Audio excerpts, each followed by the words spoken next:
बाबा काय रे बाळा? बाबा मी मोठा झालो ना खूप मोठा ताकदवान ऑफिसर बनणार आणि आपल्या देशाचं संरक्षण करणार।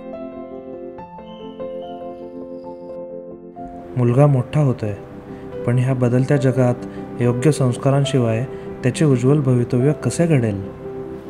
अशाच लाखो पालकांच्या पाल्यांचे भवितव्य घडवत 100हूनही अधिक वर्षे शैक्षणिक वारसा जपणारे AISSMSC शिवाजी प्रिपरेटरी मिलिटरी स्कूलच आहे तुमच्या पाल्यांच्या शैक्षणिक विकासाची गुरुकिल्ली। इंग्रजी माध्यमातून हायटेक एज्युकेशन, विविध इंटर स्कूल कॉम्पिटिशन्स, स्पोर्ट्स, सुसज्ज लायब्ररी, प्रयोगशाळा, कम्प्युटर लॅब्स, त्याचप्रमाणे सकाळी 5 ते संध्याकाळी 9 पर्यंत चालणारे हेल्दी शेड्यूल मुलांच्या करिक्युलर आणि को curricular activities, hobbies, physical fitness आणि इतर अनेक सुप्त गुणांच्या विकासाला प्रोत्साहन देतात। आपल्या अधिकाधिक विद्यार्थ्यांना आर्म्ड फोर्सेस, मिलिटरी आणि ॲथलेटिक्स या क्षेत्रात झळकवणाऱ्या AISSMS शिवाजी प्रिपरेटरी मिलिटरी स्कूलला आजच भेट द्या।